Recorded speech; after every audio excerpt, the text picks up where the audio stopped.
Eu filmei aqui hoje.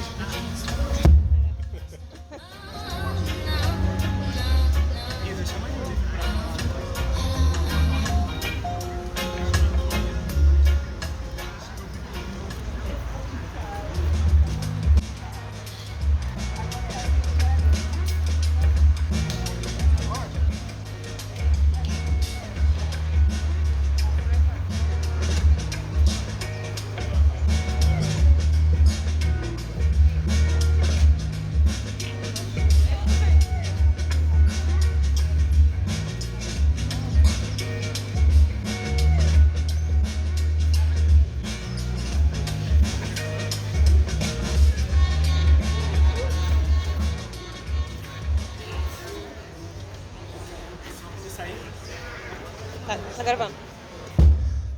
Boa noite, pessoal, tudo bem? Tá um pouquinho alto o microfone, né?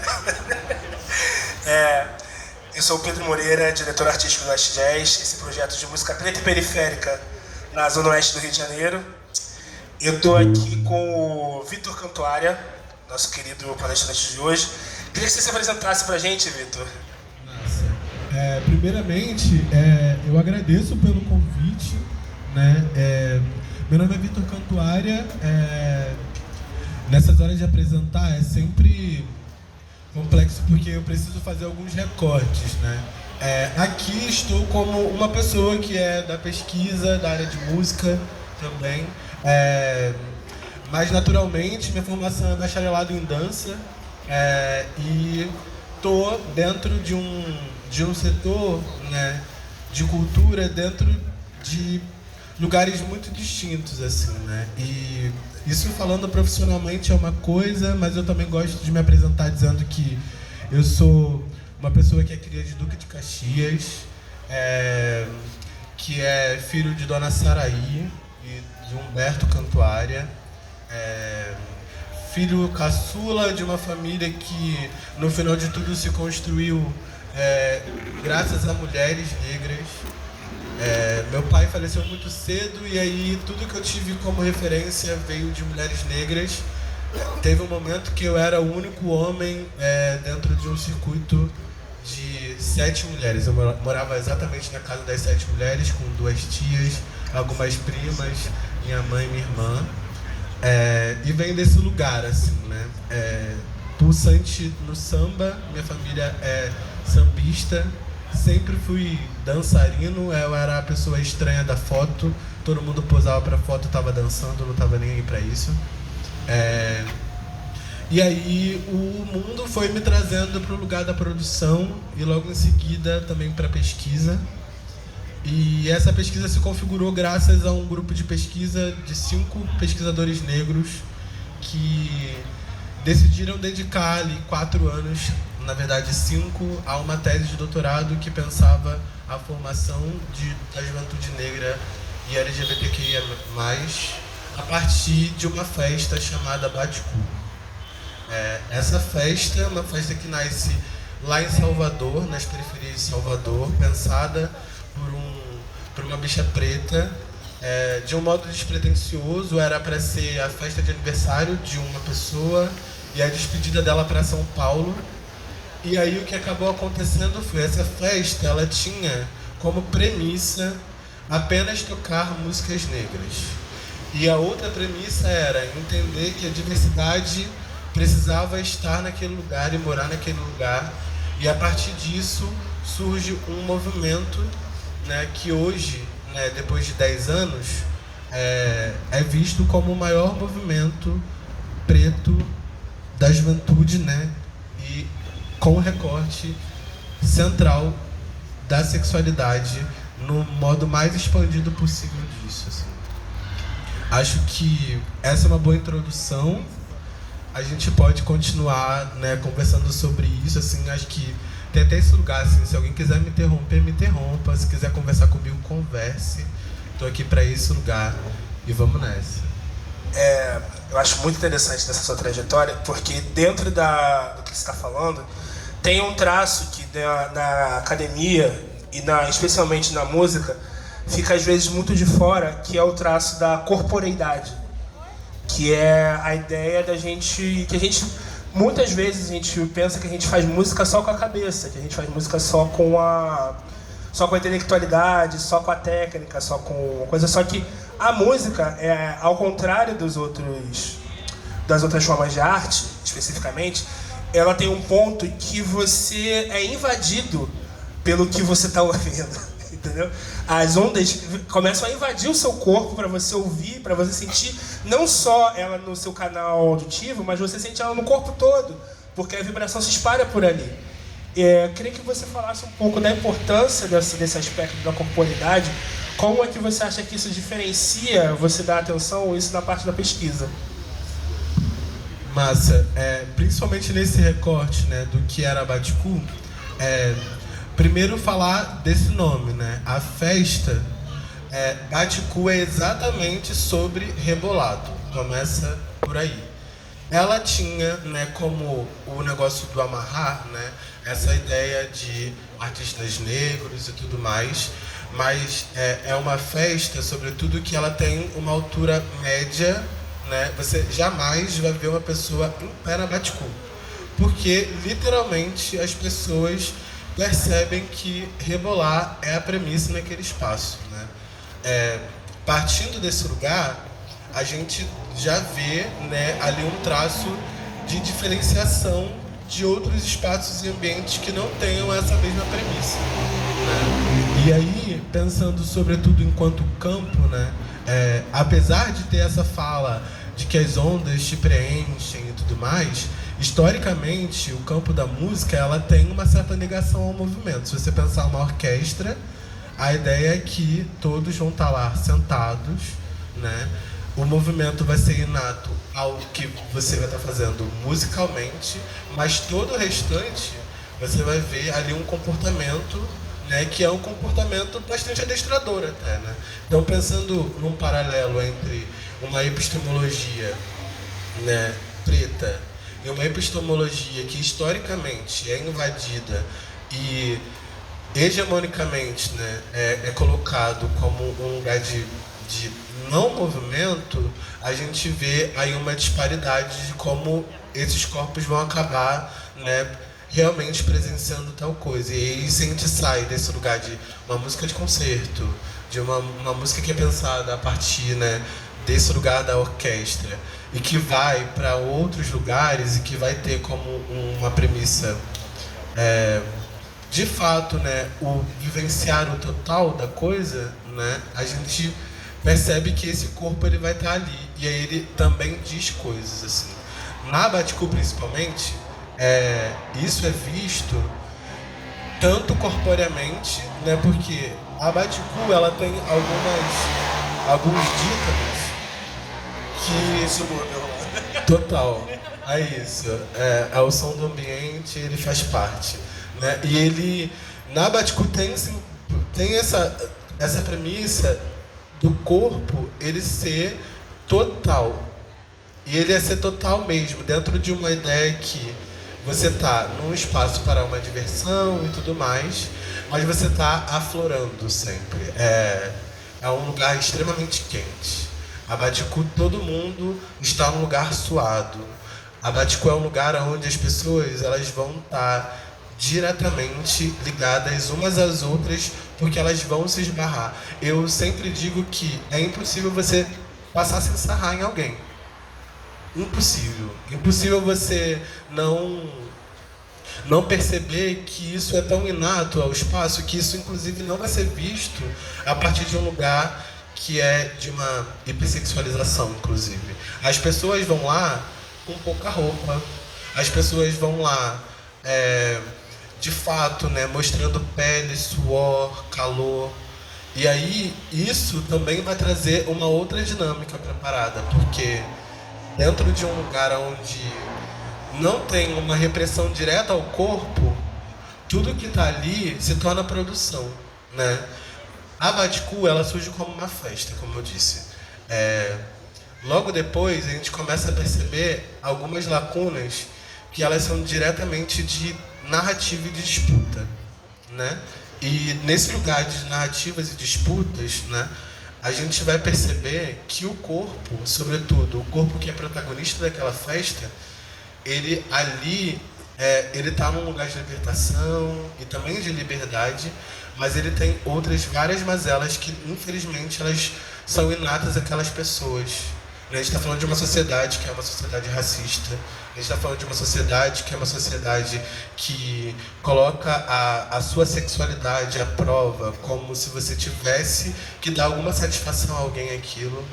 E naquele espaço, é o espaço onde, da porta para dentro, todos precisam respeitar as pessoas que estão ali dentro. Então, a pouca roupa, ela faz parte de uma linguagem, né? Esse suor, ele também é uma outra linguagem. Há um espaço, inclusive, que eu tenho um relato pessoal, né, que foi o lugar onde a primeira vez eu pude beijar um homem publicamente, assim, dentro de um lugar de conforto, né? E é engraçado que isso acontece na primeira edição da festa, né?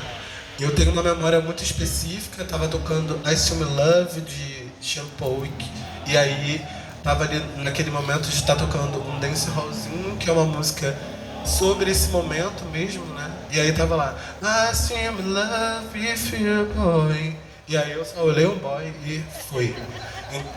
Isso não aconteceria, muito provavelmente, em um outro espaço, né?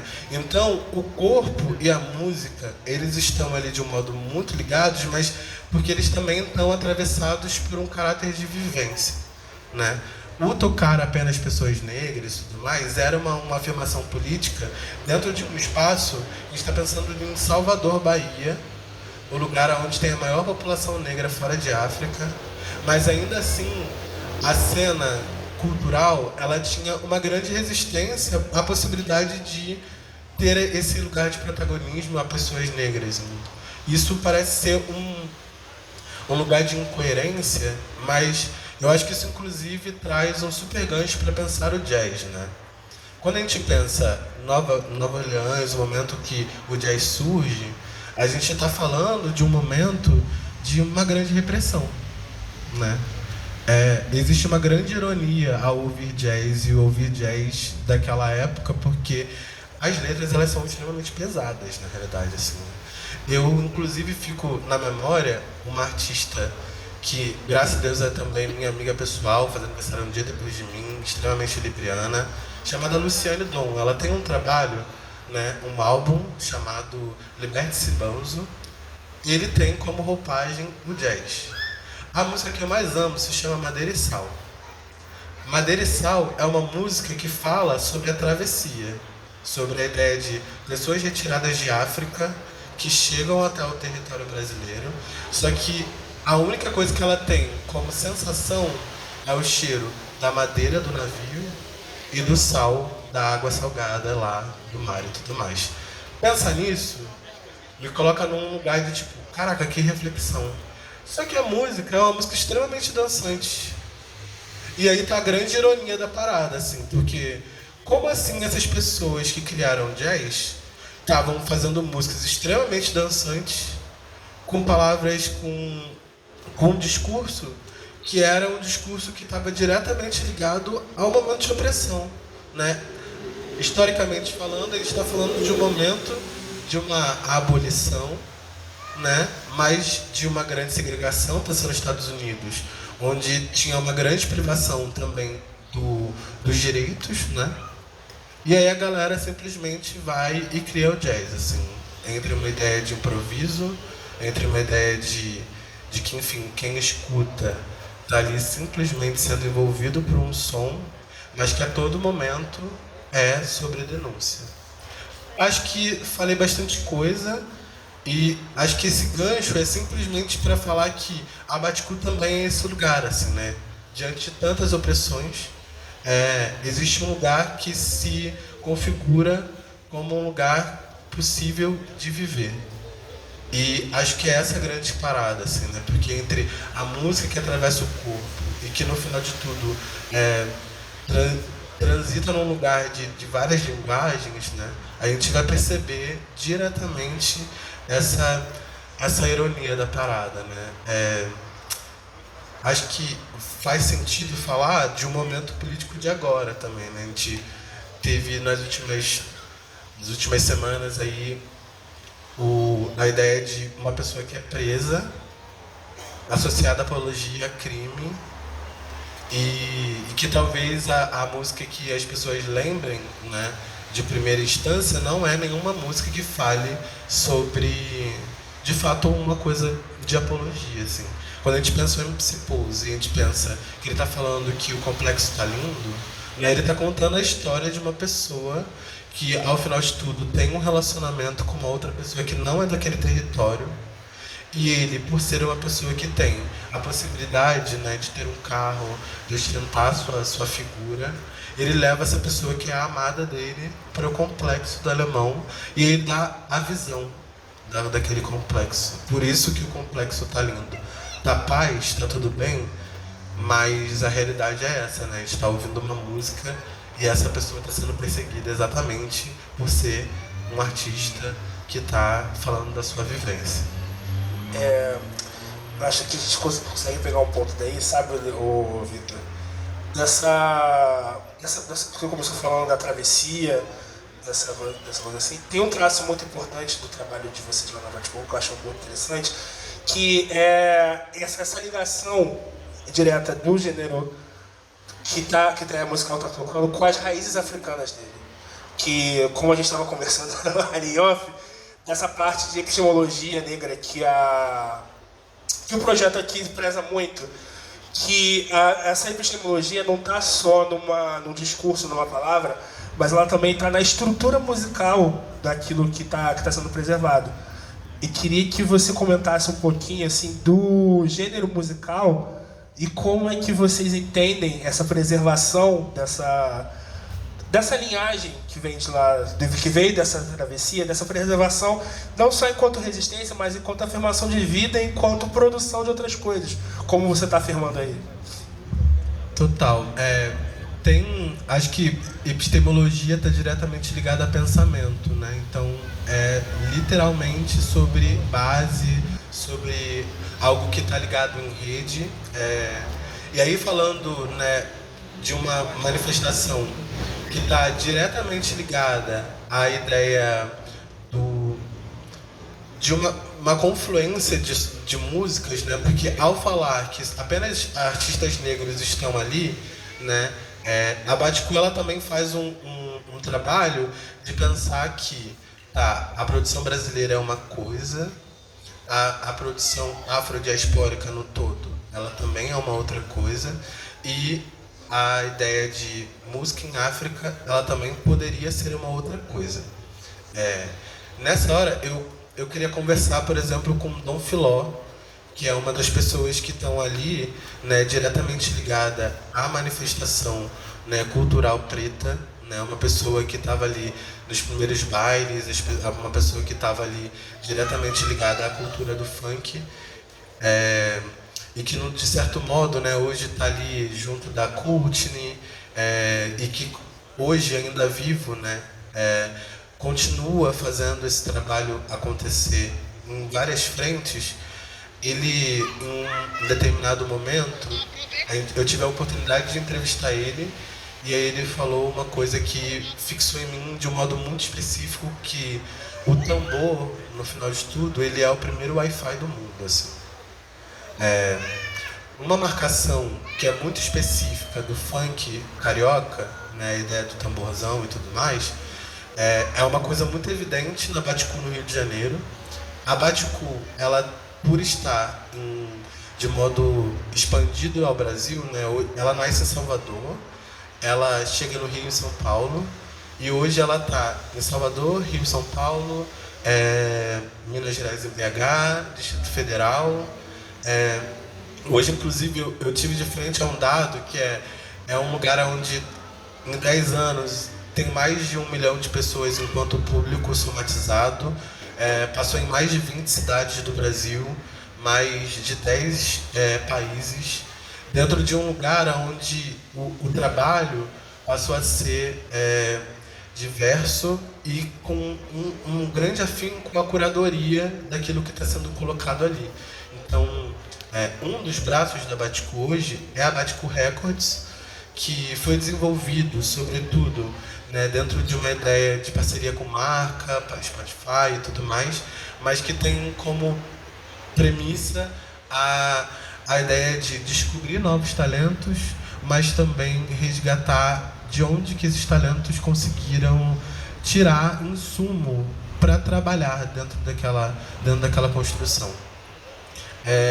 Nos 10 anos, né, de trabalho, outro produto que também foi pensado por essa plataforma, esse ecossistema, foi um festival cujo o principal interesse era colocar gerações em diálogo. Então a gente teve a presença do primeiro DJ do Brasil online, junto com um DJ que vem lá de Alagoas, junto com uma MC que está dentro de um lugar, né, de crescimento, junto com uma artista que ganha um Grammy, mas que nunca tinha sido headline de um festival.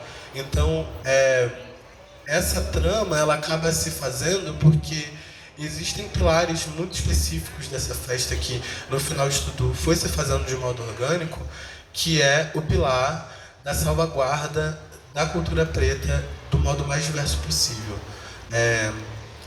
Acho que o maior diferencial desse trabalho é definitivamente conseguir colocar gerações e pessoas mais diversas possíveis em diálogo, onde a gente consegue ver que a Alessi Brandão olha para esse trabalho como um trabalho com relevância e, ao mesmo tempo, a Linda Quebrada diz que foi um dos lugares possíveis para que a transição dela fosse possível.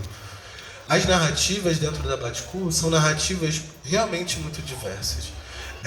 Eu contei a minha realidade de ser uma pessoa que pude publicamente dizer que eu era gay dentro daquele espaço, né? Mas eu também, dentro desses 10 anos, pude ser dançarino, pude ser produtor. Hoje, inclusive, estava numa ação no Sesc, onde eu estava sendo ali uma pessoa da produção.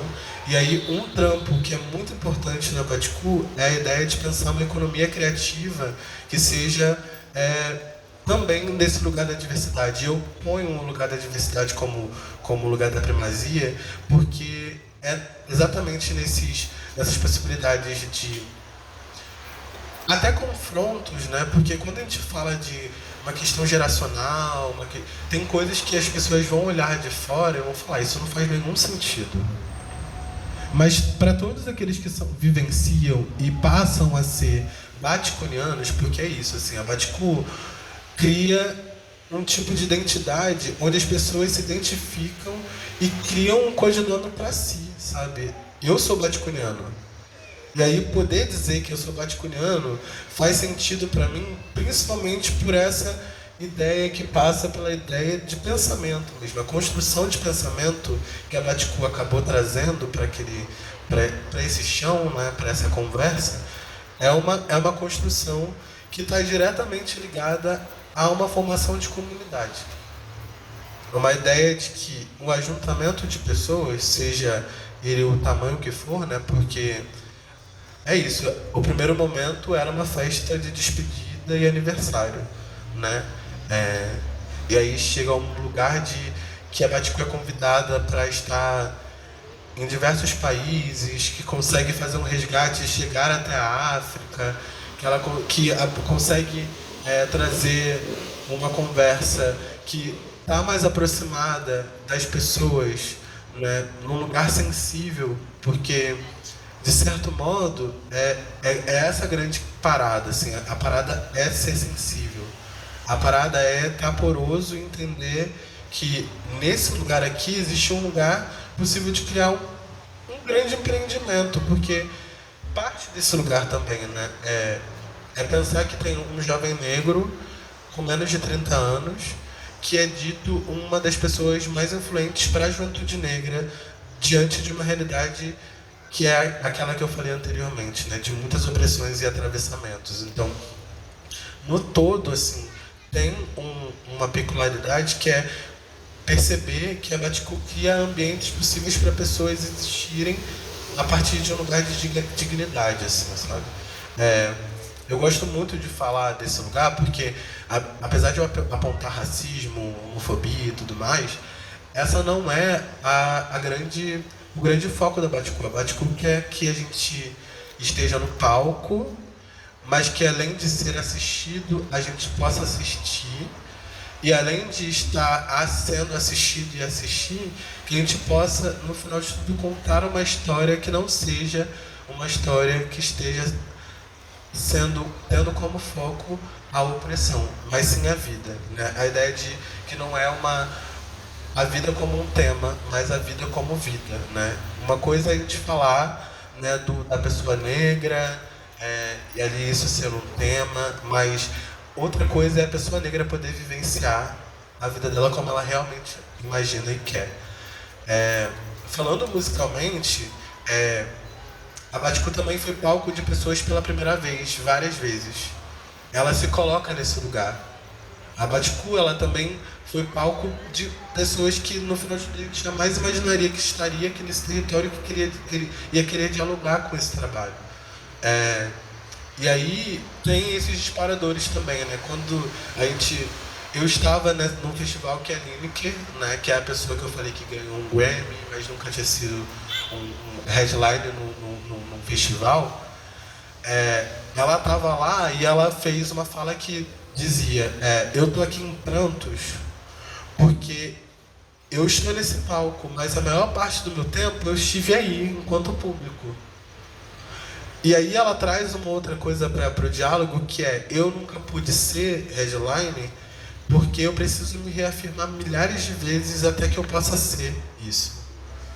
Quando ela ganha um Grammy, ela vai para esse lugar mais uma vez, onde ela fala: olha, mais uma vez eu estou aqui precisando reafirmar que sim, eu sou uma pessoa negra, trans, né, que venho de um lugar que não é a grande São Paulo, apesar de vivenciar isso hoje. Ela é de uma cidade mais afastada, de Santo André. E eu posso hoje contar a minha história não a partir de um lugar de que isso vai ser um tema. Não é porque eu sou trans, não é porque eu sou negra, é porque eu sou a Lineker. Eu estou podendo ser a Lineker. E a Baticu tem isso como premissa de pensamento.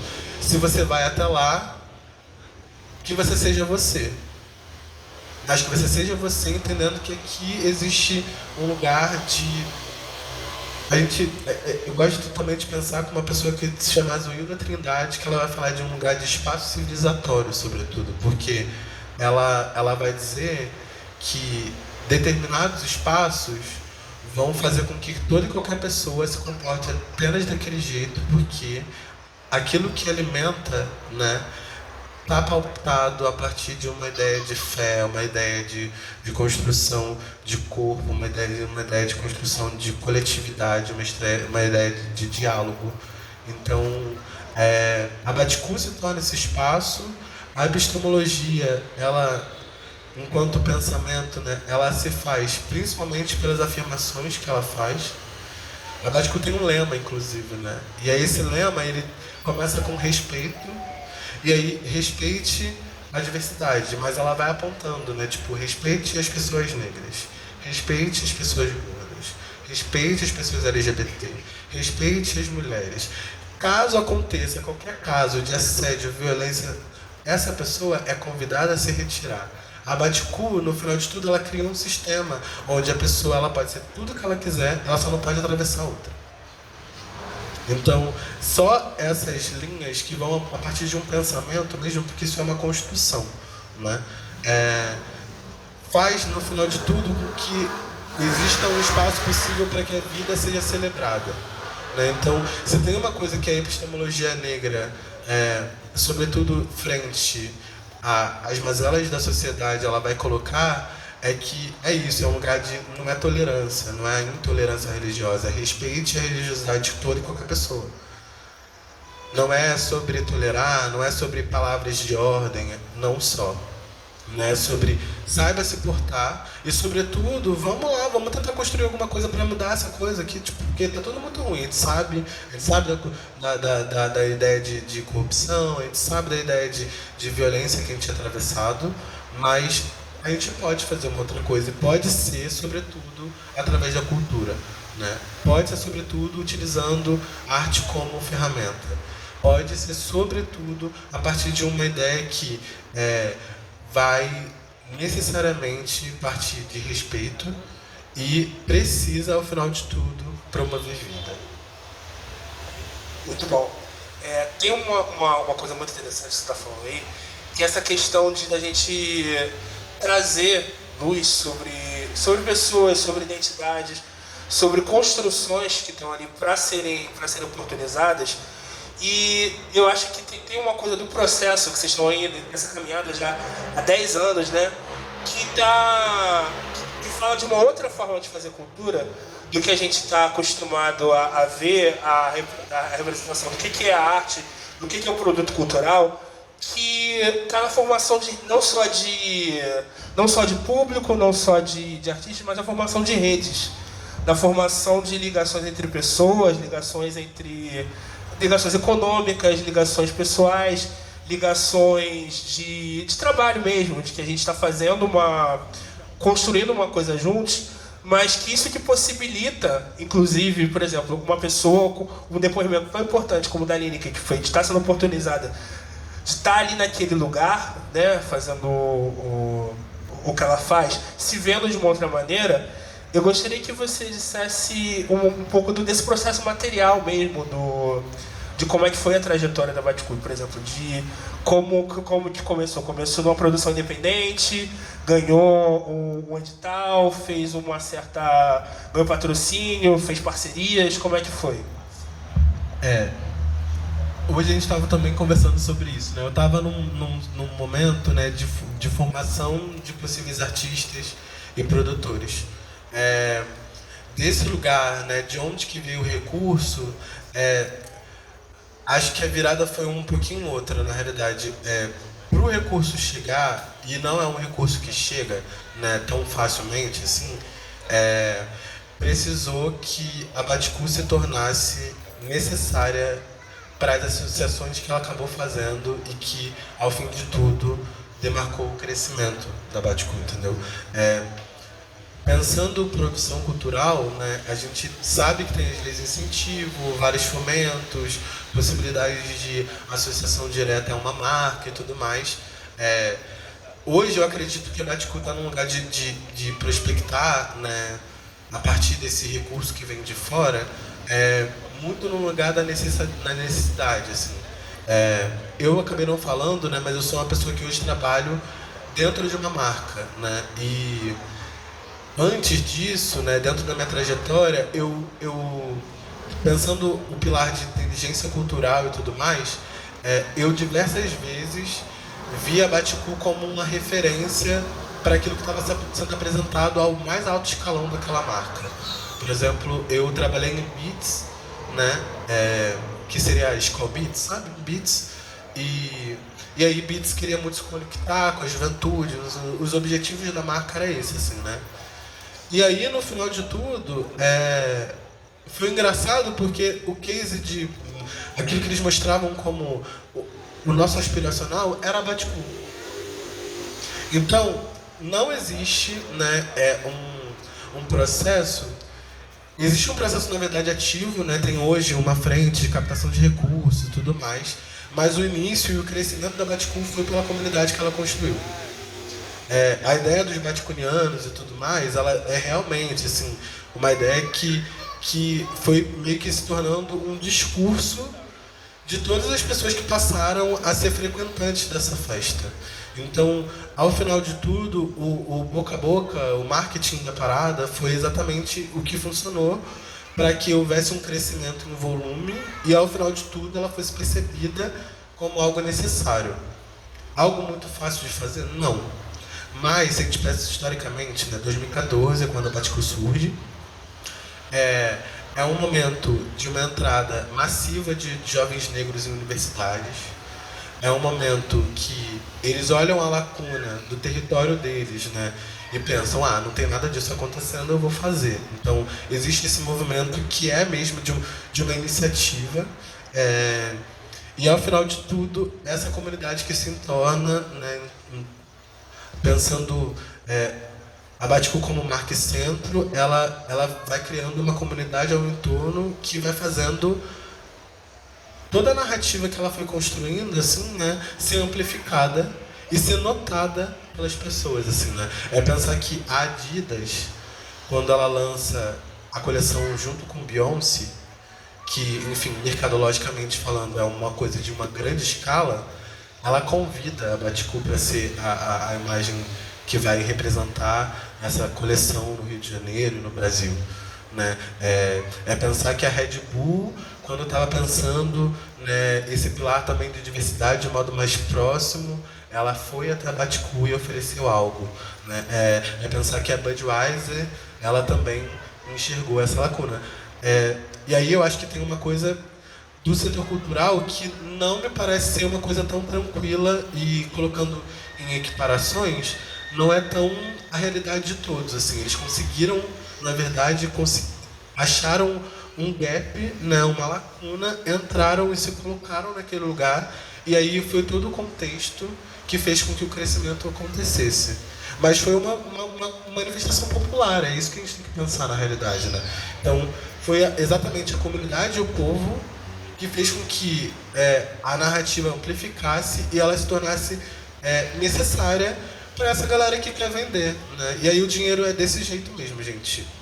Quando a gente fala, as associações da Baticu são majoritariamente entre Baticu e uma outra marca, né? Então seria, pensando no setor, né, business to business, né, P2B, né?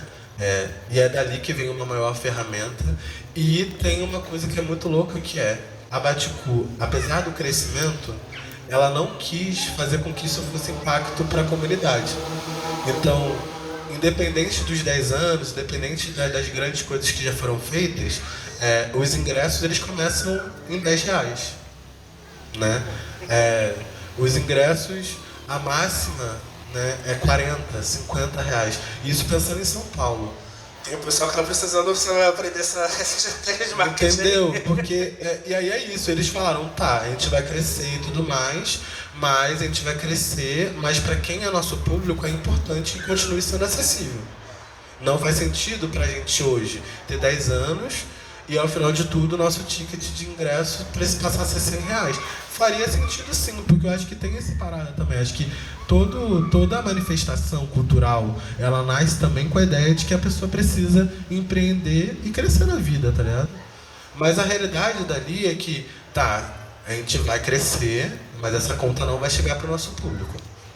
Entendeu? A gente vai crescer, mas é isso, é essa comunidade que me sustenta. Se eu coloco aqui o ingresso que parte de R$50, quem é o público que vai vir? É a comunidade preta? Você bota o ingresso que, enfim, qualquer festival ele vai partir de quê? R$200 um ticket. Eu acho que o ticket mais caro do Festival da Baticu foi 120.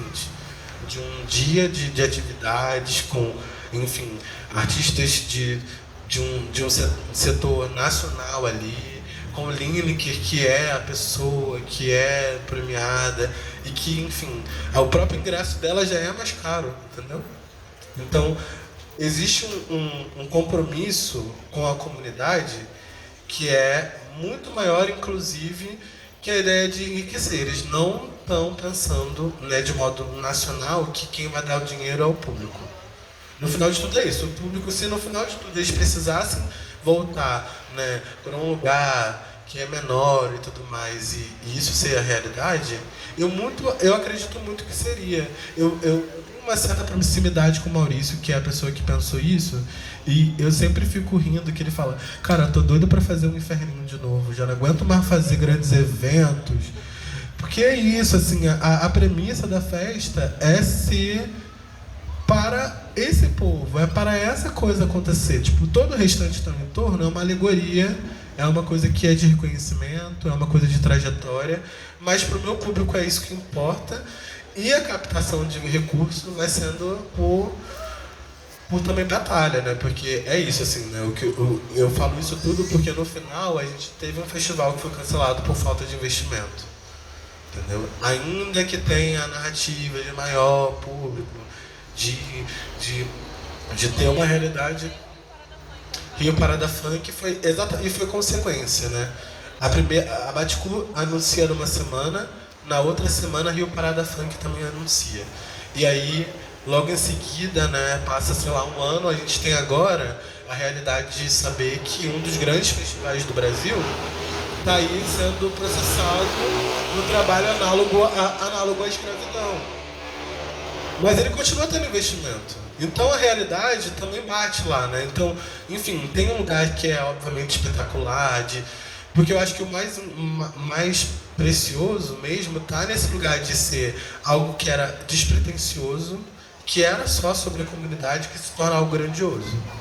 E eu acho que esse lugar também é um lugar de esperança, sobretudo para quem faz cultura, né? Tudo que a gente sempre quer é que aquilo que a gente está colocando, a nossa força, né, prospere, e que prospere de modo saudável. É fácil fazer isso? Todo mundo consegue? Não, a gente sabe que não é bem assim. Mas ali, né, dentro dessa narrativa, o que faz, como conseguiu crescer, foi a comunidade. Vitor, eu queria te agradecer por estar aqui com a gente, compartilhar a sua experiência com a gente. Alguém quer fazer alguma pergunta, fazer uma colocação? Isa, quer falar alguma coisa? Eu quero.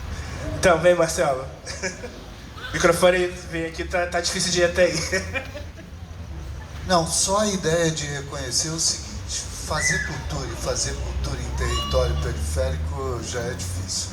Não vou nem falar, né, da cor, enfim, que é verdade que, né, a questão de que se fazia ainda nesse território, assim como foi, é interessante reconhecer que numa política que existiu, que me parecia de governo, de uns anos atrás, existiam-se os animadores culturais, que eram, na verdade, artistas dos seus territórios e que participavam da educação e na construção de um elemento, de um território mais enganjado, mais reconhecido identitariamente. Mas isso é só um comentário. Mas para gente que toca, por exemplo, aqui com diversos parceiros e que a gente se abre para ser um espaço de facilitação do processo de produção cultural desse território, que hegemonicamente me parece preto, e aí como é que se linka isso, na verdade, para se ter parceiros efetivos nessa construção, entendeu? Como é que a gente se dá a mão e como é que a gente liga os nossos olhares e os nossos valores e as nossas vontades para, junto a quem já tem acesso ou que queira chegar e falar assim, me desnudar e falar, cara, eu também quero, sabe, eu quero ir junto com vocês e, enfim, e juntos fazer essa trança, essa trama, que é, na verdade, defender a cultura popular e a produção de cultura popular, e não só, né, a identidade de cultura, na verdade, desse território, dessa cidade, desse país, enfim. E bacana estar aqui falando disso. Acho que a resposta para isso é, se alguém tivesse, essa pessoa estaria muito, muito rica, assim. Mas eu acho que é principalmente porque é de um lugar muito das crenças, sobretudo, né? O que a Acabático acabou conseguindo fazer foi muito de um lugar de entender uma lacuna e se colocar naquela brecha, de modo que não foi tão pensado assim, né? Eu não gosto de pensar que foi sorte, mas eu acho que era realmente sobre a necessidade. Mas falar isso, parece que todo o restante do trabalho não é também necessário, né? Acho que existe um trabalho de resistência, sobretudo, que ele é necessário, ele vai continuar precisando acontecer sempre. Existe um lugar também de construção de rede que ele também vai ser sempre necessário, sempre dentro de um organismo que é também diverso, né? Porque você tem que ter força política, você tem que ter possibilidade de associar, né, pessoas de diversos mundos também, né? Porque é isso, quem investe, sobretudo quem tem dinheiro, porque é o que vai fazer a máquina girar, vai precisar ter algum tipo de sensibilidade para aquilo, né? Só que sensibilizar a gente, que ao final de tudo tem muitos processos de endurecimento, né, nessas pessoas, é algo muito difícil. Eu acho não, né? Eu tenho plena certeza que todas as marcas que investem na Batcool só investem porque elas não têm a possibilidade de fazer o que a Batcool faz, né? Todas as marcas que investem na Batcool investem porque as narrativas que a Batcool traz não são possíveis ser levantadas por elas mesmas, né? E aí, quando eu digo isso, é porque é isso, né? Pensar a construção de marca, né? É pensar um território possível que aquela marca possa se colocar, ou pensar uma política que esteja diretamente ligada a isso, também tá muito a ver, né? Porque é isso, a aprovação em edital a gente consegue, não porque a parada é extremamente boa, mas é também porque, politicamente falando, aqueles que estão, né, ofertando esse dinheiro e devolvendo para a mão de quem deveria sempre dar, são pessoas que no final de tudo não podem fazer o que a gente faz. Então, eu falo de resistência porque é continuar fazendo, né? E eu falo sobre associação porque é realmente um jogo político, sobretudo, né? Então, tem ali lacunas possíveis, né? Quando, por exemplo, eu digo que trabalho junto de uma marca, é muito bom isso, né? Porque eu percebo que todas as pessoas que foram contratadas ou investidas até então é porque tinha alguém lá dentro que colocou para investir, né? Então, existe um outro movimento, né, de entender que a gente precisa ocupar realmente espaços, né, para que as nossas narrativas elas possam ser reafirmadas, que elas possam ser narrativas que sejam colocadas como um lugar de fato primazia, porque é só sobre a necessidade. A galera investe porque eles não conseguem fazer, né? Então, se eles não conseguem fazer, eles olham, isso aqui tem uma relevância, né? Que isso aqui territorialmente vai ter esse impacto e, sobretudo, vai impactar na minha venda. E aí é mercado, né? Capital, é isso mesmo, né? Tem uma relação direta com política, e política é estar junto, sobretudo, né? Então, é isso, tem que conseguir entender quem é que está fazendo e estar associado a essa pessoa, sobretudo porque vai ser essa pessoa ou essa instituição, essa construção que, ao final de tudo, vai escorregar alguma farpela de dinheiro, porque, ao fim de tudo, ela mesma não consegue fazer. E é isso. A gente está chegando pro final, vou limitar um pouquinho o tempo da resposta, tá bom? 5 minutinhos para cada resposta, tá bom? Só porque a minha tem 2 perguntas. Então, eu vou falar sobre território e futuro. Eu sou produtora cultural há alguns anos aqui da área, também sou cantora e compositora de afrofunk, e estou nessa linha da cultura e do funk, da cultura periférica. Outro dia estava cantando, é sobre isso. Como que você enxerga daqui a 10 anos a cultura do funk, né, tendo em vista esse crescimento? E como que o território da Baixada Fluminense influenciou na sua bagagem? Outra pergunta complexa de se responder. Vai dar certo, calma aí, eu vou conseguir. Vou te contar uma coisa, no Negô, eu sou uma pessoa que sempre fica pra falar por último, porque todo mundo fala muito e eu consigo sintetizar em 2 minutos, vai dar certo agora. Território, né, mas pensar funk futuro, 10 anos. Acho que se a gente puxa 10 anos atrás, né, e olha pra hoje, a gente tem um histórico, né, de uma evolução muito grande a partir, sim, principalmente por conta da ideia de uma internet, né, que vai fazer toda e qualquer pessoa possível produtora daquilo que ela quiser, né, dentro de uma ideia mais diversificada possível, né, e a profusão, né, da música, sobretudo, ela está num lugar difícil de se tangibilizar, né, então a métrica, ela é difícil porque você não tem como, sobretudo, ter uma meta, né?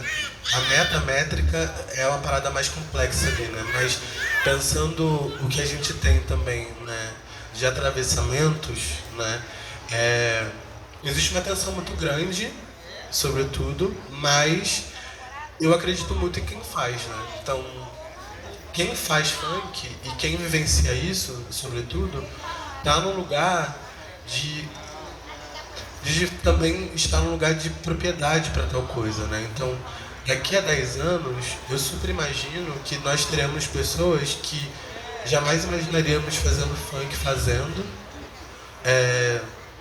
A gente ainda vai estar num lugar, né, de uma tensão política que, ao final de tudo, sempre persegue esse grupo. Mas é uma coisa que é muito intangível para mim, porque eu não consigo realmente ter uma meta e uma métrica, né? Então, se eu não tenho uma meta e uma métrica, tudo isso que pode acontecer está no lugar do quem faz, né? Acho que tem um lugar de muita responsabilidade para quem faz, sobretudo. E aí o que eu diria essas pessoas, sobretudo, precisam ser pessoas que sejam afetadas por outros atravessamentos que não sejam as violências, para que a gente, ao final de tudo, consiga colocar isso no devido lugar que ele é, né? É uma manifestação cultural, acabou. Acho que não tem mais do que isso. E sendo isso, é também a fala de quem vivencia esse território, né? E por isso, falar da Baixada Fluminense para mim é falar de um lugar que eu sempre estive, até pensando, até os meus 18 anos foi o meu lugar de tudo. E pelas faltas também que tem aquele território, foi o lugar que me fez ser a pessoa que, sobretudo, precisou estar jogando nas 1000, né? Nem nas 100, assim, né? Quando eu disse que eu preciso pensar um recorte do que eu vou falar de mim, é porque assim, eu sou bacharelando em dança, pesquisador em etnomusicologia, eu sou estrategista de conteúdo, trabalho com influência diretamente numa marca. Além disso, eu trabalho com produção e vamos fazendo produção de modos muito distintos, porque desde a produção de carregar peso até a produção que vai estar pensando em planilha, eu também estou. E aí também você é a pessoa que vou estar disputando várias narrativas junto com outras pessoas, porque dentro desse universo só que eu já apresentei, eu preciso reafirmar de onde eu venho, por que eu falo desse jeito, como que isso me atravessa no todo. E tem uma coisa de Caxias, ao final de tudo, apesar de ser uma potência enquanto cidade, é uma cidade quase dormitório, né? As pessoas, quem é de Caxias faz cultura fora de lá, sobretudo, né? Eu fui a pessoa que precisei sair de Caxias, por exemplo, para conseguir entender todo esse meu universo de coisas, assim, né? Então, eu tenho um amigo que ele faz parte do grupo de pesquisa, que quando ele se apresenta, ele diz que ele é caxiense em diáspora, porque ele precisou ir morar na Lapa para entender que ele era historiador e tudo mais, mas ele é de Caxias, né? Tudo me fez sair de Caxias, mas ao mesmo tempo, se eu não tivesse Caxias como meu terreno, eu não faria parte de tudo que eu faço hoje, né? Eu nem falei, eu sou DJ também, enfim, aí vai criando algumas lacunas, né, que vão sendo muito maiores, né? Então, acho que é um pouco disso. Foi. Boa noite. Acho que parte da minha pergunta você já respondeu com essa questão do território. Eu sou a Andressa Lobo, eu sou de Santa Cruz. Me atravessou muito o recorte que você fez em relação ao Baticu, de que foi a necessidade que aqueles que foram para as universidades perceberam que estava faltando no território. Uma das dificuldades que a gente tem aqui na verdade, essas pessoas que vão até a faculdade, a primeira coisa que fazem é depois sair do território, porque já crescem, pelo menos onde eu moro é assim, você já cresce ouvindo que Santa Cruz não tem nada. Então, o teu objetivo de vida é melhorar para sair de Santa Cruz. E aí, a gente está agora numa geração que a gente está dando a oportunidade deles entenderem, deles perceberem a cultura, a história de Santa Cruz, está vendo essa percepção de, olha, eu não quero sair de Santa Cruz, eu quero fazer um Santa Cruz melhor para que os meus que permanecem aqui, para eu permanecer aqui. O que você acha que foi essa chave para fazer com que essas pessoas que foram lá para a faculdade, foram para fora, quererem voltar para melhorar o território? Porque é uma barreira que aqui a gente ainda tem essa dificuldade de quebrar. Você falou a questão de Caxias ser lugar de dormitórios, Zona Oeste não é muito diferente disso, não. Total.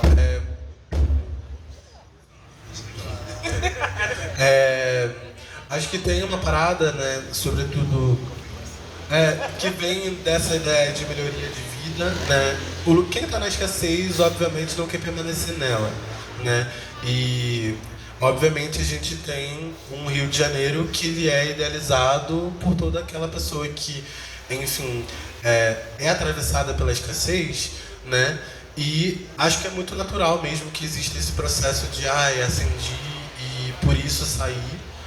Acho que tem um processo de tomada de consciência, sobretudo de quem se é, que pode modificar essa layer, né? Essa camada de que a gente só melhora se a gente sai da nossa realidade e não que a gente melhora quando a gente transforma a nossa realidade, né? Então acho que tem uma coisa que é mais naturalizada mesmo, né, desse processo de melhorei e vou sair daqui, né, porque a gente melhora, a gente nem continua no Brasil. O sonho das pessoas é sair do país, né, não só da Zona Oeste, Duque de Caxias, enfim. É uma ideia muito precarizada, tem ali várias síndromes possíveis, né, uma ideia de que, enfim, o que vem de fora é melhor, e aí que, enfim, de certo modo o que brilha também vai ser melhor, a praia vai ser melhor, enfim, essa proximidade também. E tem uma coisa que é sistemática total, né? Porque Santa Cruz, no final de tudo, se torna longe, né? Muito longe para tudo e para todo mundo. Caxias, quando eu falo, eu achava muito engraçado que eu falava que morava em Caxias. E aí as pessoas falavam assim, nossa, mas você mora longe. Aí eu falava, gente, eu chego no centro do Rio em 40 minutos se não tiver nada acontecendo. Às vezes 30 se eu pegar uma moto. E com certeza eu chego mais rápido que o pessoal da Zona Oeste. Então, ainda chego mais rápido. Então, assim, essa ideia de centro, periferia, centro de acesso, existe uma grande... e aí tem uma coisa também que o que é centro e o que é periferia, o que é importante e o que não é, e como que a gente vai conseguir modificar isso, assim, né? Acho que é um processo de tomada de consciência, primeiro, sendo objetivo, né? E aí sendo a pessoa também que vai falar do possível plano de futuro, ele está colado na resistência, ele está colado nesse lugar de que, enfim, sim, vamos reafirmar aquilo que acontece no território e tentar contaminar as pessoas que estão no lugar. Eu acho que é contaminação mesmo a palavra, não é nem tipo incentivar, é contaminar mesmo, assim, né? Cara, então, Caxias, sim, eu tenho várias cachoeiras, eu não vou à praia porque eu vou pra cachoeira, tá tudo bem nisso. Caminho para Petrópolis está ótimo também, mais fácil que eu chego lá tão mais rápido. A narrativa pode ser outra, né? Eu amo falar que Caxias é a terra de mulher bonita. Mas por que eu falo isso? Existe uma placa que agora não é mais vista porque foi tapada pela cidade, né? A ideia de estado mesmo ali. Colocaram tipo divisórias que tem na linha vermelha, né? Botaram ali. E ao fim tem uma placa no meio de um valão que está do lado da favela do Lixão, que tem uma placa escrita Caxias, terra de mulher bonita. Pra mim tá ótimo. A minha referência é essa e ela vai continuar sendo a que importa. Entendeu? Oi? Voltou. Então, gente, estamos chegando aqui ao final. Muito obrigado, pessoal que ouviu. Muito obrigado aqui ao Vitor pela sua presença. Foi muito esclarecedor esse papo. E essa é o objetivo do West Jazz, né? De estar aqui enquanto essa resistência, enquanto essa tomada de consciência, enquanto está tomando para si esse lugar também de estar sendo essa força agregadora do próprio território.